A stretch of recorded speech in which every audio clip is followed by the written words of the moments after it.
300-pound dudes tackling you on a frozen field, the last thing you want to do is stay out there. Believe me, the Rams players were thinking about the jacuzzi at their team hotel, that they find it laughable, but more laughable if they totally disregard the trade whatsoever. This guy has transformed the balance of power in the Eastern Conference. And you could argue the entire defense is going to be absolutely ferocious next year. But if your number one priority is to win a Super Bowl, then J.J. Watt is making a grave mistake. To ride this Chad Henne experiment for an entire game, I might need a whole bottle of Hennessy just to get through that. Guy who's won 8 division titles, who's made 5 AFC championship appearances, who's reached the Super Bowl 3 times and has won 2 Super Bowls for this organization. Aaron Rodgers has only won 1 Super Bowl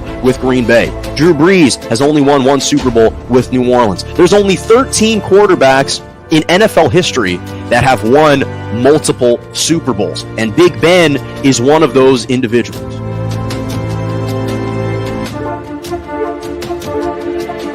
Good morning and welcome to Morning Joe right here on J&J Media Network, Facebook Live, Twitter, and on YouTube. I'm Jonah Malkin with you every single Monday and Wednesday morning, 11 a.m. to 12 p.m. Eastern Standard Time, 10 to 11 Central, and 8 to 9 a.m. Pacific. Have a jam-packed show for you today. A special guest coming up at 8:30. Former professional soccer player Dillon Chapman will be joining me and joining Morning Joe. So you're not going to want to miss that. Some big news out of the Big Ten and Wisconsin with a leaked secret recording of players and coaches. I'm going to touch on that. The Bucks and Hawks game 1 is tonight in the Eastern Conference Finals, but we start with the NBA playoffs in the Western Conference, and the Clippers and the Phoenix Suns gave us an all-time classic.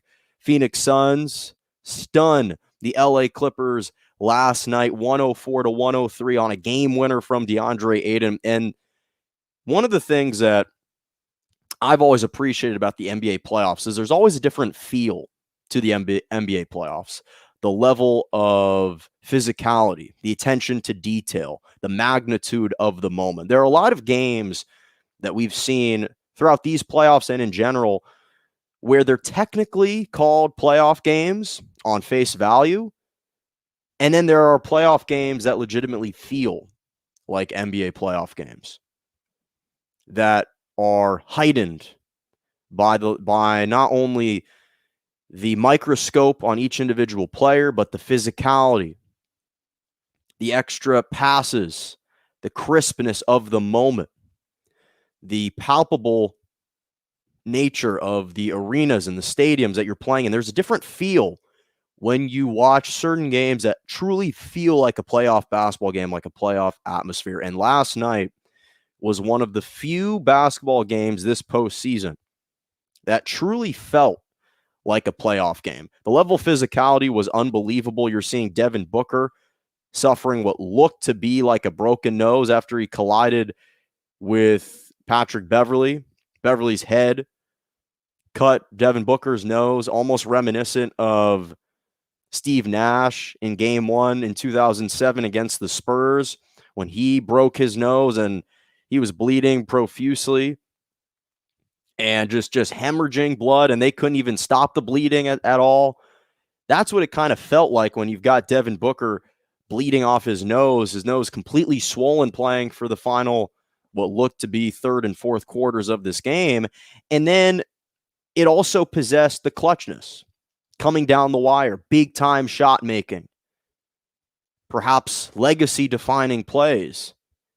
Paul George comes down, takes it coast to coast for a layup, gives the Clippers a 1-point lead, 101-100. Devin Booker hanging and knocking down a clutch mid-range, almost Kobe-esque, and there's a reason why he's drawn so many comparisons to Kobe, is not only because of, or especially on the offensive side of the ball, it's not just the fact that he possesses that fearlessness and that ability to rise to the occasion. You think about the spots that Kobe was most successful at on the court was the elbow jumpers, was those mid-ranges, those hanging fadeaways, those hanging pull-up jumpers from inside the arc. That's what Devin Booker has been known for since he's been playing in the NBA. And that was really reminiscent, that shot, of one that Kobe actually ironically hit against the Suns to win Game 4 in the 2008 playoffs, or 2007, 2008 playoffs against the Phoenix Suns. Rather, 2006. You can check me on that. I think it's 2006. In Game 4 to take a 3-1 series lead when the Lakers were the 7th seed, Phoenix was the 2 seed. So you have that clutch make. And then Paul George comes back and hits a rhythm jumper, and he's starting to really wear off this rust of playoff P and truly starting to embody this playoff P in a positive way, that moniker. He hits the jumper. They're up by 2. Beverly forces a turnover off the fingertips of Devin Booker. And then Paul George misses 2 free throws. Still have an opportunity if you can clamp down defensively. There's 0.9 seconds left. Jay Crowder has to inbound it. They lob it up for DeAndre Ayton with the put-down dunk to win the game. It only took off 0.2 seconds left. So the Clippers had an opportunity to throw a full court heave with 0.7 seconds left. They can't get a shot off. And by the way, on that put-down dunk by Ayton, no one's going to be talking about this. The pick that Devin Booker set to free up Ayton as he was curling off that pick was really what provided him the springboard to jump up and throw it down. So you possess that physicality. The crowd is into it.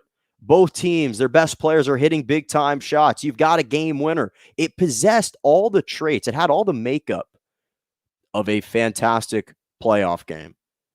And my biggest takeaway was not only did it solidify what we've already known about Devin Booker and his clutchness, but DeAndre Ayton is an absolute monster. This guy is a legitimate number 1 overall pick. There's a reason why he's been drawing comparisons, and I don't think it's hyperbolic to say that he is on pace to be the next Hakeem Olajuwon. Not saying he will have the same accolades or he will achieve the same individually, but you look at the skill sets, the guy can post you up.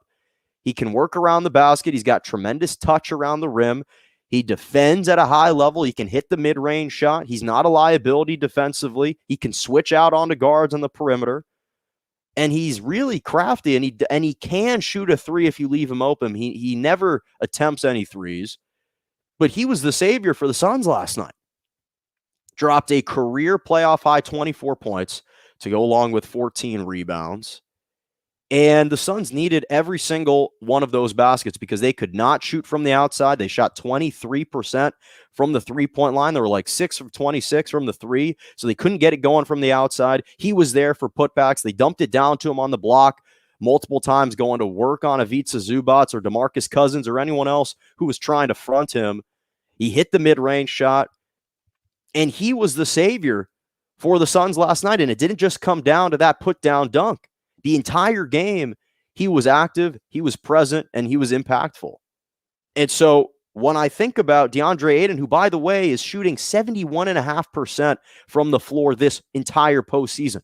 Now we're going on the 3rd round. Initially, people thought against the Lakers, well, that perhaps was an aberration, dropping 20 and 10. No, he's been averaging 15.5 points, 10.5 rebounds per game this entire postseason. DeAndre Ayton has been a game changer for the Phoenix Suns. And then you pair it with Cameron Payne dropping a career high 29 points off the bench, the southpaw replacing Chris Paul, looking like a starter, playing with the utmost freedom and confidence. And he's had some really impressive razzle-dazzle moves around the rim that is not getting enough attention. He and DeAndre Ayton really saved the Suns last night. There was no Jay Crowder outside of the assist. Mikal Bridges wasn't that impactful. Cam Johnson hit a couple shots, but really that was it. And then to put the bow tie on it, you flip back to the Clippers. And Paul George, who was fighting off and battling a horrid start to the game, comes out in the 4th quarter and was absolutely balling, scored the final 9 points, or scored 9 of the final 11 points in the 4th quarter with 2 minutes and 40 seconds left. He was absolutely just cradling that ball, shooting with confidence, taking defenders on one-on-one. And then it caps it off with 2 missed free throws. And I wanted to come on here and compliment Paul George because he has been criticized. He has received a shrapnel of criticism in his direction throughout the years, and he has started to finally step up. And then those 2 big free throws, it's 103, 102. You have to make at least one of them. Misses both free throws for a guy who has shot this postseason 89% from the free throw line. And that's what leaves the door open. And then the rest is history. And I will say that I think that with this crowd, Phoenix's crowd at Phoenix Suns Arena is one of the great venues to play basketball in. And I think that even without Chris Paul, they could still win this series just given that crowd alone and how much they feed off of that crowd, especially since the Suns have the best record remaining in the NBA playoffs. So they would ostensibly have home court, not only for the rest of this round, but in the NBA playoffs. Now, the one thing that isn't fair is as they were reviewing to see who last touched the ball down the stretch, you essentially, as the refs, awarded Monty Williams and the Phoenix Suns staff a free timeout that they didn't have.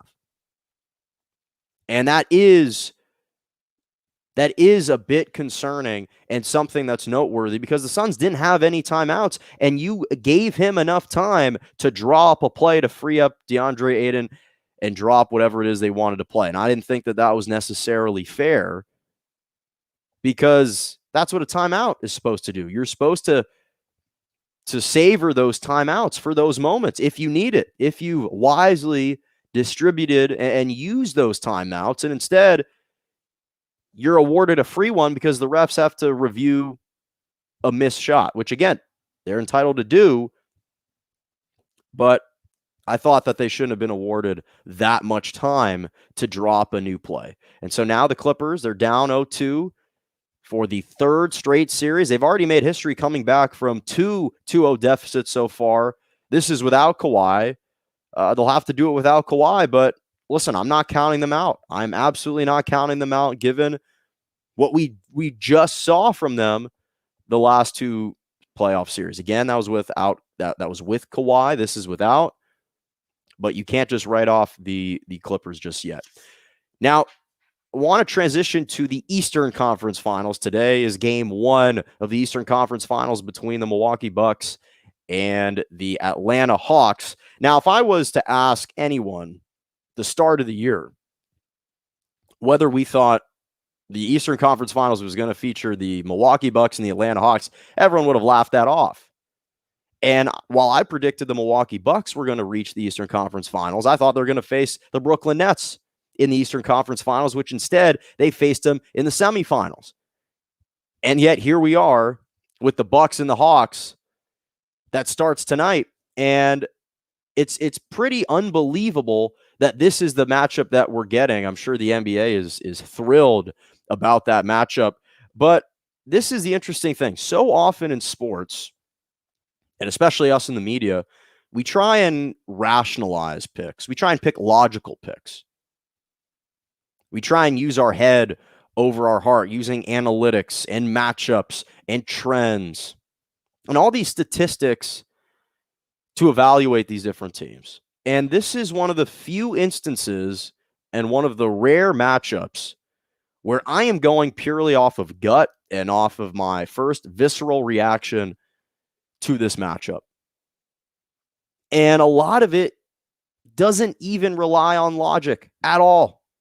It is purely on who I think is riding the better roller coaster and riding the better wave at the moment. And I think that if you really take a step back, and as much as I have appreciated and admired the Atlanta Hawks this postseason, the run that they've gone on, this just feels like the time. And the one anomaly and the one just slit of hope for the Milwaukee Bucks to win a championship right now. And I think the Milwaukee Bucks are going to win this series in 5 games. They've got this magical pixie dust right now that they're playing with. They're getting all the breaks.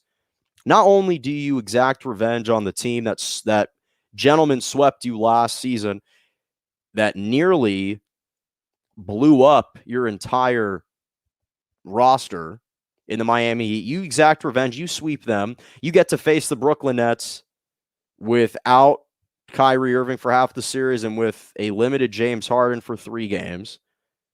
You avoid Philadelphia. You get to face the Hawks in the Eastern Conference Finals. And then on the other side of the draw, no LeBron and no AD in the Lakers. No Kawhi with the Clippers. This is on a silver platter for the Milwaukee Bucks right now. They will not get a better opportunity to go out and win this NBA championship this year. They won't have a better opportunity to do it than right now. And when I look at these matchups, the Hawks also just don't match up well against the Bucks. Trae Young, as great as he is, he's going to be defended by Drew Holiday, who had done a number on Kyrie Irving before he got hurt. So Drew Holiday is going to lock up Trae Young, and the Hawks have no one to defend Giannis. You can't throw John Collins on to Giannis. You can, but that's not a matchup that's conducive for John Collins winning that matchup. And who are you going to throw on Chris Middleton? Kevin Huerter or Bogdan Bogdanovic? Those guys technically are similar in size, in height, but they aren't elite defenders to defend Chris Middleton in a big spot like this with an Eastern Conference Finals and an NBA Finals appearance on the line. So they don't match up well. And if you look at all 3 regular season games, yes, I can't glean much from those matchups, even though the Bucks took 2 of 3, because Trae Young didn't play in the first game, and out of that first game, 3 of the starters for the Hawks are no longer playing or on the team. The second matchup, Trae Young did play, and he went 3 for 17 from the floor, and they lost that game. The third matchup, the Hawks won without Trae Young, and the Bucks played all of their starters. So there's not much I can glean from the regular season, but what I can say is Giannis in 2 of those 3 games was absolutely dominant. Averaged 34 and 12 in those 2 wins against the Hawks. So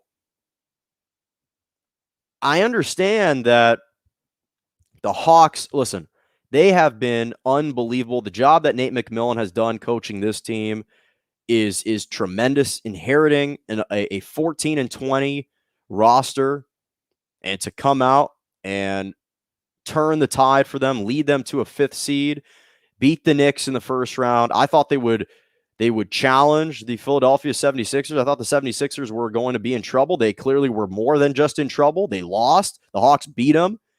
But I think this is where the run ends, and I think that the Milwaukee Bucks will win this series in 5 games. I just don't think that the Hawks, I don't think they're going to win in Milwaukee.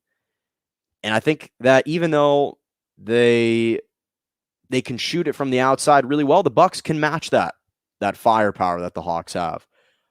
So I think that this is clearly the Bucks' year. They're the only team that's really entered these playoffs healthy. Knock on wood for them that continues. Obviously, they lost Dante DiVincenzo, but for the most part, they're key players. They haven't missed really any key guys during this run right now. So I like the Milwaukee Bucks in 5 games. Now, I will say the Philadelphia 76ers have a busy offseason, to say the least. They've got a busy offseason, to say the least. And Daryl Morey, their GM, came out and said 25 to 26 teams in the NBA would love to be in our situation with a bunch of stars and just trying to offload different guys. That's all great. But the reality is, say what you want to the media, they're trying to ship Ben Simmons. So I decided to say, okay, if they're going to ship Ben Simmons, which is what I'd recommend, what are the potential destinations, potential trades for Ben Simmons? And I think that these are all realistic trades. I think that these are equitable trades for both sides. And I think these are legitimate and reasonable trades that could be executed. So the first trade potential is with the Cleveland Cavaliers. Philadelphia 76ers send Ben Simmons to the Cleveland Cavaliers for Colin Sexton and Kevin Love. Now, here's why this is a good matchup and this is a good trade for both of these two teams. You're the Cleveland Cavaliers. You're trying to unload and offload that contract for Kevin Love. He's still owed $60 million over the next 2 years, $31 million next year. and he's aging. You're trying to go in a different direction. He doesn't really fit the scheme right now in the plan for Cleveland. So you need to let Kevin Love and his contract go. Colin Sexton, the Cavaliers have indicated before that they've been trying to trade him. They couldn't find a trading partner. And Colin Sexton is someone who's going to demand too much money that the Cavaliers don't want to commit to him, especially not right now. And so for Cleveland, they get a new franchise piece. They get to offset those two players that they used to have. You pair Ben Simmons with Darius Garland and Jared Allen, and you go from there. And whoever else you can acquire. For Philly, the reason why this makes sense is because not only do the salaries match up, but you need an offensive-minded and a confident point guard who is Colin Sexton. He averaged 24 points per game last year, 4 assists. And you're inheriting a guy in Kevin Love who I think is going to have the same effect that Blake Griffin had with the Brooklyn Nets, which is you have a guy who's a former All-Star in Kevin Love who's playing in basketball purgatory in Cleveland, and now you give him an opportunity to excel in a big-time location with Philly, with a team that has legitimate championship aspirations. Well, now you're actually looking at a guy that can play some inspired basketball who will be productive. So I think that for both of these two teams, it works out really well. Number 2, the Detroit Pistons. I think that the Detroit Pistons should ship off the number 1 overall pick that they just won in the lottery last year, and maybe Corey Joseph, to the 76ers for Ben Simmons. Because here's the reason why this trade makes a lot of sense for both of these teams. If you're Detroit, first of all, you don't have a cornerstone player. You don't have a franchise player. You thought Blake Griffin was going to be that guy. He didn't attempt to dunk for 2 years with your team. He didn't dunk for 2 years in your team, and within a week of playing with the Brooklyn Nets, he dunked for the first time in 2 years. He wasn't motivated to play there, and the Detroit Pistons need a new face of that franchise that they can sell. Jeremy Grant can't be your best guy. I'm sorry. I really like Jeremy Grant. He cannot be your best guy, but you have Ben Simmons with Jeremy Grant and Sadiq Bey and Josh Jackson and some of these guys who can shoot from the outside. Okay, now you've got something and you've got some future. Detroit had no direction. That was the problem. They had no direction, no future whatsoever.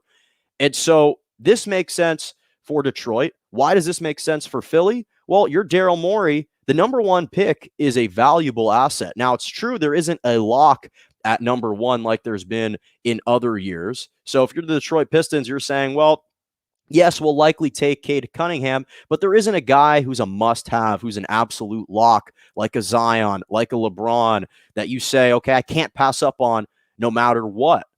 So if you're Philly and you're Daryl Morey, who's a very creative GM, that's a valuable asset that you can maybe trade to acquire a more established point guard, or you can take Corey Joseph, have him as your backup point guard, use that number 1 pick to fill in a different spot that you think you need. I think that this trade makes sense for both teams. And then finally, at number 3 is the Minnesota Timberwolves. I think it's straight up, you trade D'Angelo Russell for Ben Simmons. Why?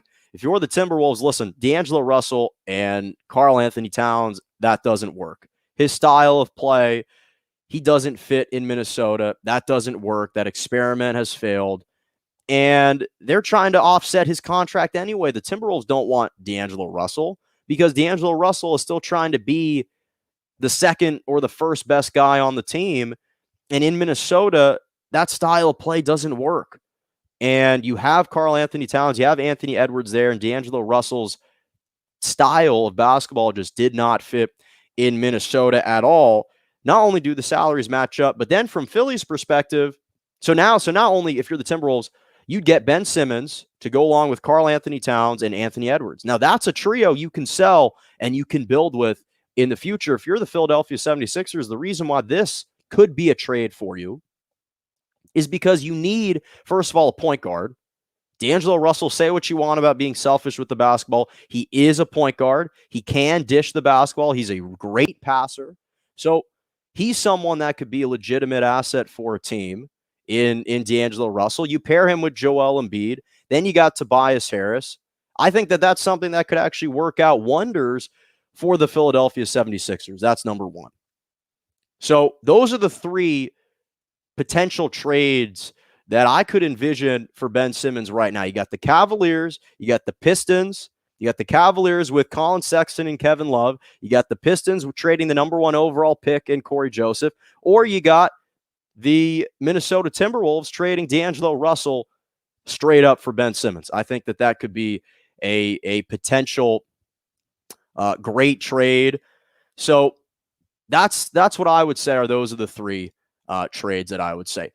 Coming up in just a few minutes is a special guest onto the show. Former professional soccer player Dillon Chapman is going to be joining me. But right before then, I do have to touch on one subject that came up yesterday and has been receiving a ton of blowback. And for those of you commenting saying, did I see the end of the Suns game? I did. I started off the show with that. So make sure to check out in the archives or later at the end of the show when I talked about the Phoenix Suns and DeAndre Ayton. So last night, there was a report that came out about the Wisconsin Badgers, and a secret audio tape was leaked with the seniors criticizing their head basketball coach. So first of all, this touches home to me. This was a very disturbing and really upsetting report that I heard because I went to Wisconsin. And obviously, Wisconsin underachieved last year. This was a team that was ranked number 7 in the preseason. They finished 18-13. They lost in the second round of the NCAA tournament to Baylor and the Bears, who, ironically enough, Wisconsin probably gave them their most challenging fight of the entire tournament, you could argue. And so it's understandable that after a disappointing season, frustrations are going to percolate and boil over. That's natural. But this was a senior-laden team that had high expectations, and they came up short. But this is what I'll say. I've never played sports at a collegiate level. That's true. But I have played for major Division I high school teams. I've played with coaches that have berated me after practice, played with different guys who get into you.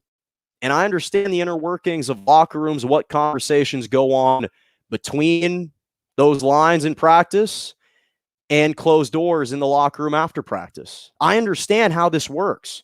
And most of the time, like the old adage, what goes on in Vegas stays in Vegas. That typically applies here when it comes to sports. Now, I'm not mentioning this to overshadow what the players were feeling or how they were treated by perhaps them breaking this unspoken rule. This isn't meant to overshadow them. Because on the one hand, I think that this is a rare instance in which 2 things can be true. I think that on the one hand, clearly there was disconnect between the players and the coaches, and the players have a right to air their grievances.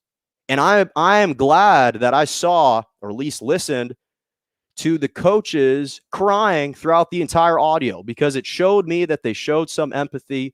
They actually care. They weren't just stoic. They weren't just dismissing easily what the players had to say. And the players should have a right to be heard.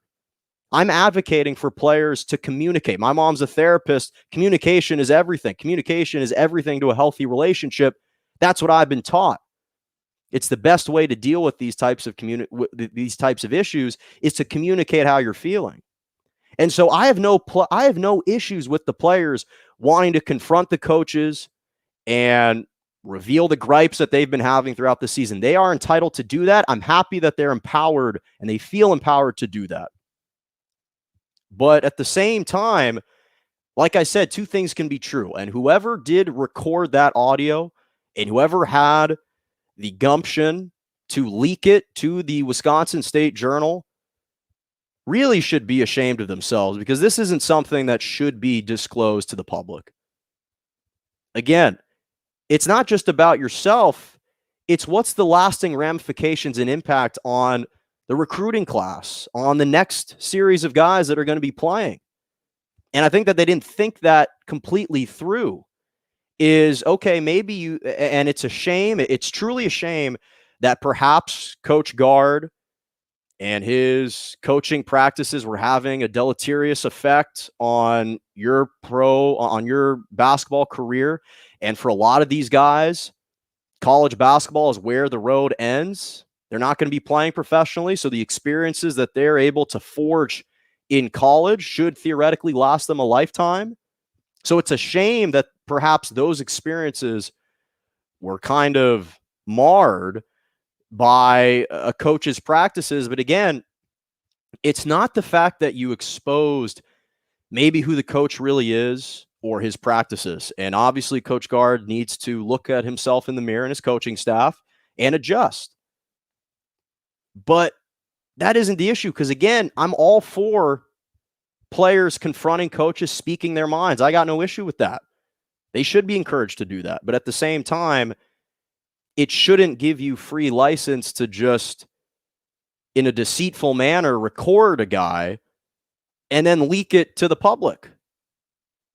So that's my problem with it. Is, again, it obviously impacts directly my university that I feel so passionate about. And let me just add that I broadcast a ton of games for the Wisconsin student radio station, 91.7 FM Madison. I've interviewed Coach Gard. I've been in the locker room with him. I've listened to his post-game conferences. I've spoken to the guy.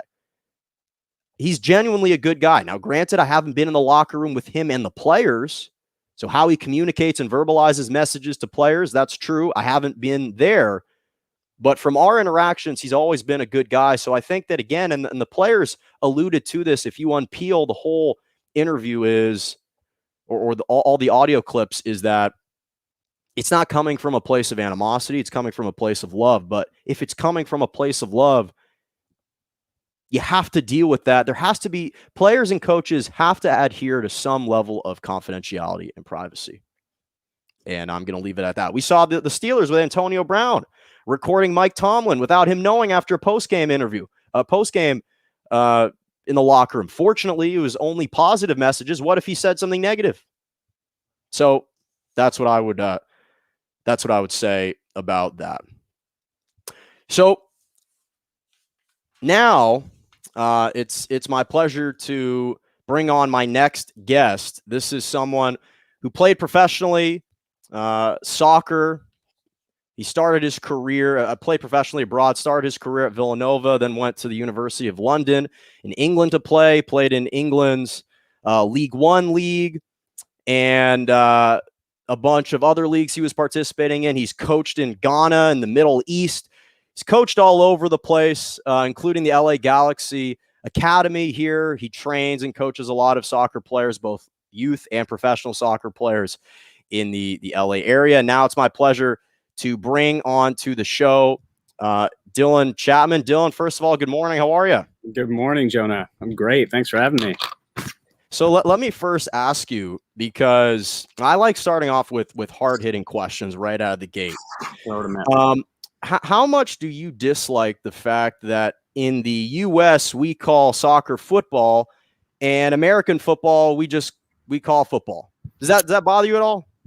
It bothered the friends that I made over in London a lot more than it did me growing up, because it was commonplace being in the United States to hear soccer, although in my house with an English father, it was football. So I had both, terms used growing up, but when I moved to England at 18, if I slipped soccer out in the conversation, my friends would let me have it. But yeah, I often run into the conversation where it's, football, right, is a direct translation to what you're doing in the sport of soccer.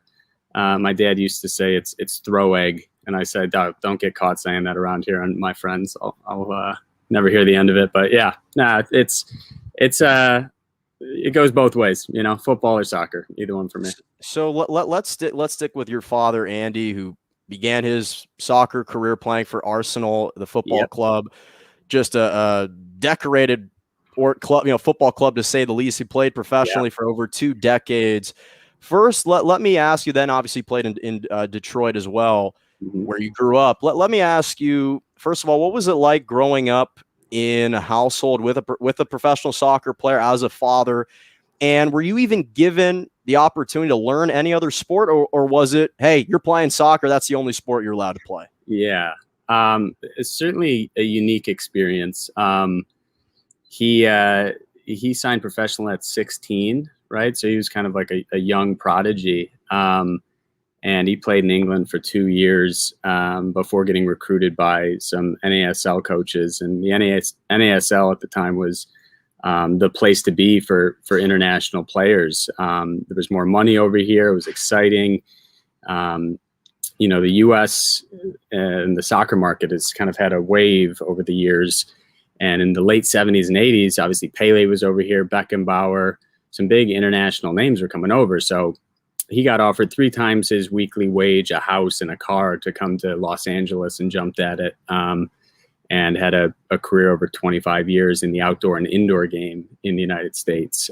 So growing up, soccer was kind of all I knew. It was certainly all he knew. It's all he really, cared about, because he was playing it professionally. But he encouraged me to play other sports, and I was interested in other sports, right, growing up here. So I played basketball at the high school level.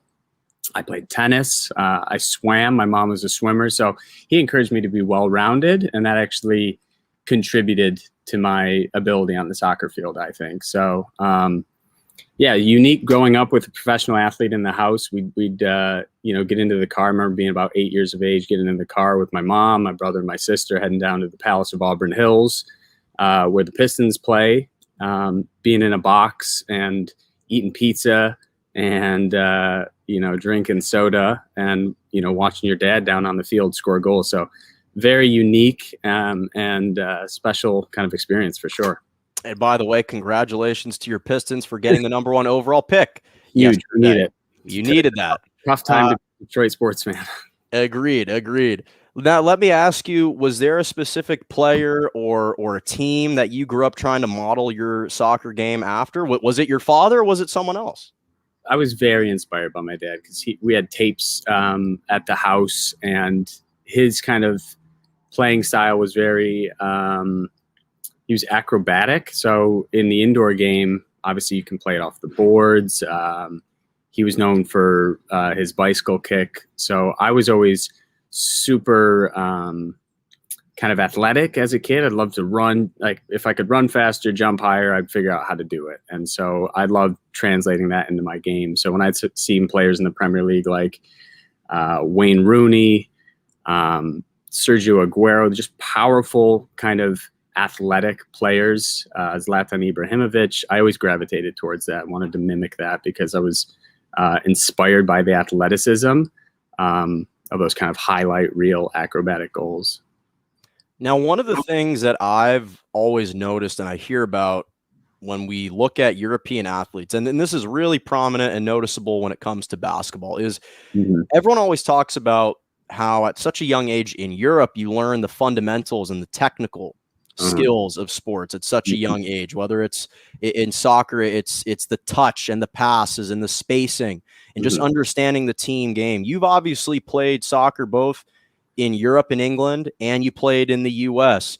What have you noticed is perhaps the biggest difference in either the points of emphasis or the skill sets that they're trying to preach at a young age into the youth in Europe as opposed to the US? I can speak to England a little more specifically. I've played games, handful of games across a couple of countries in Europe, but in my experience, there's just a way more dialed in kind of foundation that's built into every player on the technical, but also the tactical side. So understanding how you should be spaced out, understanding what the role of each position is communicated and understood very, very early on. And then the technical foundation of being able to pass, receive a ball, keep your head up, shoot. All these things are drilled really early. And that's not to say that we aren't trying to do that over here or that is lost on us. But I think the major separator between, you use basketball as a reference. For soccer, I almost think it's the ability to watch the game or be around the game and be exposed to it and understand it and learn it through watching. Growing up here, it's almost like soccer at least when I was growing up. It's certainly not the case anymore, and it's visible. It's on TV. People can see it. Kids can see it. You'd see the games. You'd learn visually. Whereas when I was a kid, it was just starting to be widely televised. So your experience of it was your practice time, playing in the game, and then maybe watching a World Cup game here and there. Whereas in Europe, you're watching soccer every single day, studying it and learning that way. So I think that's a big difference. And I think the ambulance behind you is probably suggesting that they either disagree or they really agree. One of the two. That's just life and Ben. So now that you train and you coach a lot of youth players and pro players as well, but let's stick with the youth. What's the kind of main message that you as a coach or you as a trainer are trying to send to those kids about soccer? Yeah. So honestly, my approach and the club that I run, Venice Beach FC, with my partner Tim, and we have a great staff and a lot of talented coaches that come in and help us with our mission here locally. We're kind of contrary to the existing U.S. soccer club business franchise kind of format that's dominated the U.S. youth landscape. And at a really early age, this game gets super competitive and it gets super intense. And I think the pressure builds up for these kids to perform and for coaches to get titles. And the joy of the game is lost. And you can see that in playing styles amongst young kids, that they play with pressure. They play with a lack of joy. So when we get a kid into Venice Beach FC, or if I'm working with a kid one-on-one, my main thing is to kind of let them play with joy, try and inspire them to enjoy what they're doing and not let the pressure of Southern California youth soccer. I grew up in Michigan. It's a beast. There's so much talent in Southern California. It's so concentrated here that it gets really competitive. And so my mission is, build the technical foundation, teach them the tactical needs to play this game at the small-sided 7v7, 9v9, 11v11. Understand the game for sure, but enjoy the game more than anything. And I think that the joy piece of it is a really good one. And I'm going to touch on VBFC in a moment, but I want to stick with, for me, Dillon, for the first time really since the Landon Donovan era, it seems like the U.S., that joy is starting to come back. You're seeing young, really ascending superstars like Christian Pulisic and Weston McKennie that have really built their brands abroad in Europe, but coming back to the U.S. have really seemed to revive and resuscitate this team that reached rock bottom just 2 years ago, losing to Trinidad and Tobago in the qualifier. Totally. So from looking at those two guys, and obviously it culminated in the recent win over Mexico in the CONCACAF, how significant do you think that, first of all, that win was, just as far as inspiring younger up-and-coming soccer players to say, hey, these are some guys that we can aspire to be, that have had major success and have excelled in Europe, but also from the U.S. standpoint, where do you think we are kind of as a national team and just kind of soccer in the American culture? Yeah, I'm super excited. Even at I'm 32 now, so I've never been profoundly excited by U.S. soccer. And there have been a few players who, have had some success over in Europe in the past. Tim Howard is one of the major ones. There's a list of players who have gone over there but never really cracked the nut. And to see someone like Christian Pulisic go over to Dortmund at an early age and break into the first team and have an impact, and Weston McKennie do it at Juventus, and Serginho Dest and Brendan Aronson and Gio Reyna. There's about 50 players, young U.S. players that are in Europe that are impacting their teams, and that was not the case 10 years ago. So I think it's It's a fundamental improvement on what's possible for young U.S. talent. I think it's a twofold. It's a good and there's a double-edged sword to it. One, it's fantastic to see this talent go over there and improve the quality of the U.S. national team. Two, it says that we need to be able to do that over here, right? So our professional leagues need to provide that same level of development and opportunity. And I think eventually, sorry for the noise here, the ladder going up. So someone's trying to get an inside peek into your interview, Dillon. That's right. That's right. So you have both the development at an early age over in Europe and the success of young U.S. soccer stars, but you lose out on developing that talent here in the United States. So that's the next chapter, I think, in order to really round out the U.S. national team's identity, which I think is the crux of the issue. Is the U.S. soccer culture, the U.S. soccer identity needs to really come into its own in order for the team to have long-term success and to be able to develop players here. But to see them beat Mexico in the way that they did, the resolve of Horvath to save that penalty at the end, and the young stars stepping up to the plate, Weston McKennie scoring, Gio Reyna, it's encouraging. And I think they're going to have a lot of confidence going forward into any tournament, the Gold Cup coming up in a couple of weeks. I think it's an exciting time to be a U.S. soccer fan, albeit I'm an England fan. I am excited to see U.S. soccer have some success with this super talented young generation. So you mentioned VBFC, Venice Beach Football Club, which is a local sports organization that really helps promote and celebrate soccer among the LA communities. And it also kind of offers skill sets and just anything that you need to excel at soccer, whether it's a youth level or whether it's professional level. But it's really promoting and celebrating the game. And since its inception about 4 years ago, it's really blossomed into a full-fledged organization.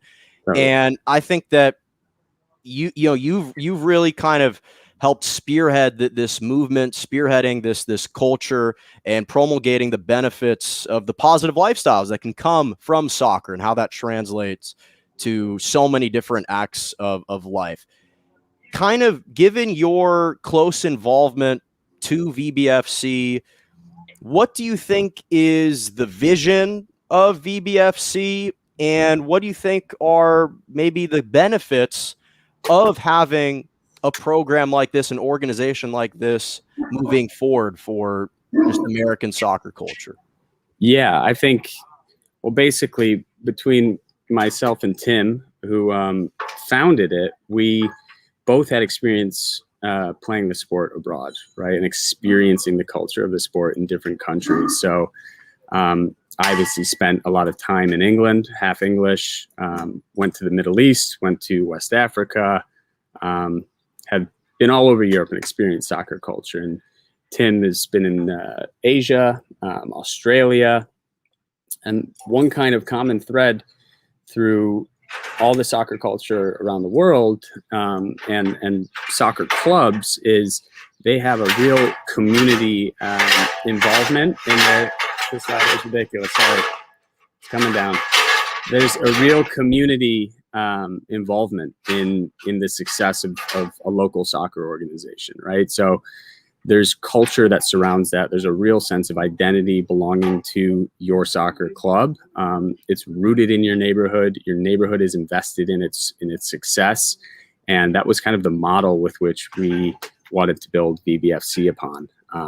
It's VBFC. It's representing Venice Beach. It means that you're proud to be from Venice Beach. It means that we are local in our approach and global in our reach, hopefully. But we're pushing forward the idea that you can start this in any neighborhood, and pickup soccer should be a fundamental opportunity for any kid, and it shouldn't come at any cost. There should be high-level pickup games, as there were in the countries we played in, happening on a regular basis. And it should be grassroots, right? It should be community led and supported. Right now, you get a lot of teams that are kind of top down, dropped into cities, and they kind of try and build the grassroots around it. And we think it kind of should be flipped around. It should be grown from the bottom up. Neighborhoods should be invested, and you generate genuine culture by doing that.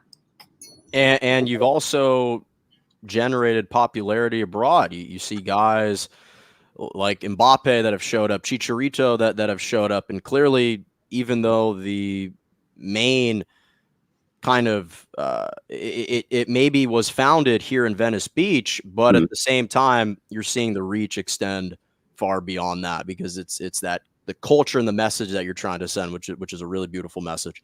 Let me ask you final couple questions, then I'll let you go.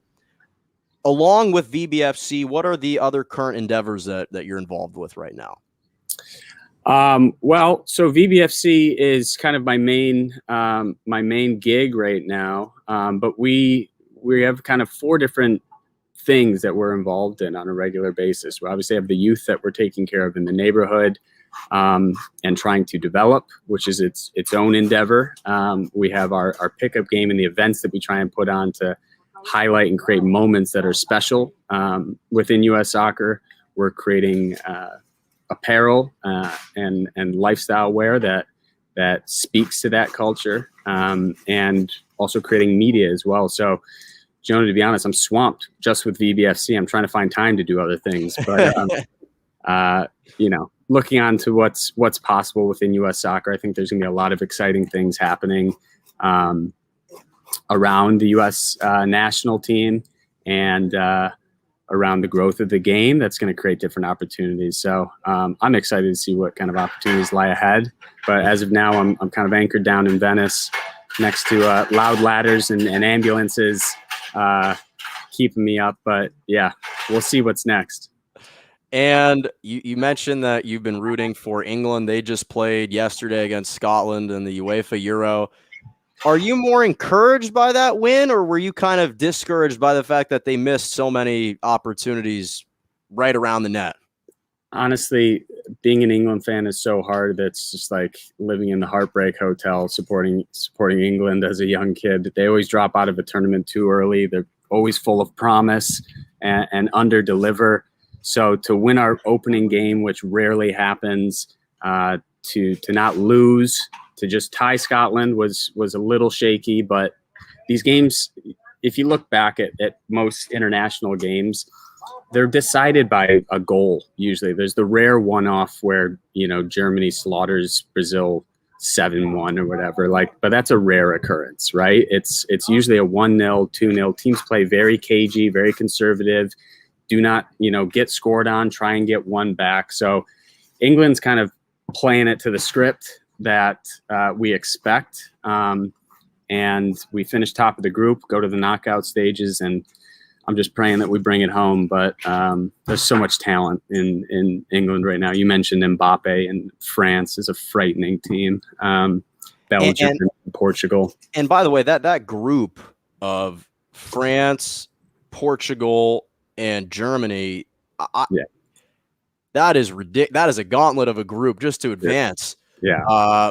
Let me ask you a final question. Where can people find you? Where can people reach out to you? Or if they want to learn more about VBFC or what you're doing, how can people find you, Dillon? Yeah, so I'm Dillon T. Chapman on Instagram. And then our club is Venice Beach Football Club. You can find that on Instagram at vb.fc and keep up with what we're doing. We run a pickup game every Sunday, 4 p.m. till sunset. So if you're ever in the Venice area, come by the rec center, the iconic spot where White Man Can't Jump was shot, and all the rec sports are happening: basketball, handball, skateboarding, and all that. We're down there every Sunday. Awesome. Well, thank you so much, Dillon. Make sure to go check out VBFC or contact Dillon if you need some training. I can speak firsthand to it that he knows what he's doing. He's good at that stuff. So, Dillon, thank you so much. Appreciate you taking some time on your busy morning. Appreciate the time, Jonah. It was a pleasure. All right. Dillon Chapman, thank you so much. Great to have him on. So interesting, too, to hear some rare perspective from someone that has experienced both the culture abroad in England and in the U.S. And it's really interesting what he's been doing. You really should check out VBFC or contact him for more. All right, final topic of the day, my Malkin's Moments. It's my favorite segment of the show. Recap some of my favorite moments from this past week. We've got a couple big ones. First of all, big shout out to Las Vegas Raiders defensive end Carl Nassib, becoming the first active NFL player to come out as gay, just breaking barriers. And I agree with him that hopefully we reach a point where it's not newsworthy.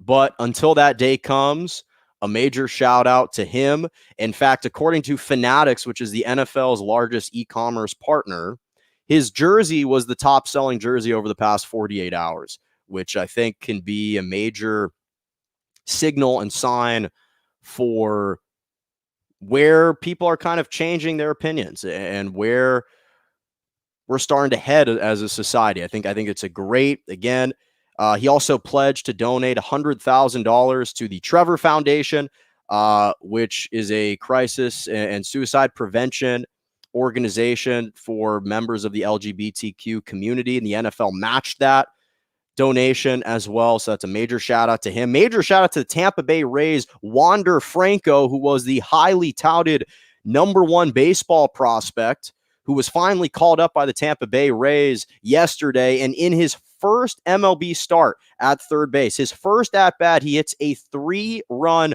homer to tie the game 5-5 against the Red Sox. Wander Franco, the wonder, and that is real. The wonder is real. He delivered a home run and a double and 3 runs scored in his first major league game. Called up at the right time, even though the Rays it's a shame the Rays ended up losing in extra innings in the 11th inning, but he was absolutely sensational in his debut. Big shout out to him. And by the way, he hit .315 and 7 home runs and 35 RBIs in 39 games in AAA Durham earlier this year. Yu Darvish tossed out his 1,500th strikeout of his career. The Padres starter became the first pitcher in MLB history to reach 15,000 or 1,500 strikeouts in fewer than 200 games. Not 15,000, 1,500, but it happened in fewer than 200 games, which is the fastest ever. And the Tampa Bay Lightning, their star Braden Point, is the second player in NHL history to score in 8 consecutive playoff games. He just scored a couple nights ago against the Islander. Game 5 is between those two teams, the Lightning, confusing the Rays with the baseball team, and the NHL team. The Lightning have a 3-2 lead over the New York Islanders. So chance to reach the Stanley Cup final. We'll see if they can do it. That's all the time that I got for today. Thank you so much for joining me every single Monday and Wednesday morning, 11 a.m. to 12 p.m. Eastern Standard Time, 10 to 11 Central, and 8 to 9 a.m. Pacific. I'm Jonah Malkin, and make sure to subscribe to my YouTube page, Morning Joe with Jonah Malkin. Follow me on Instagram, on Twitter, all that jazz. And as always, have a lovely rest of your morning.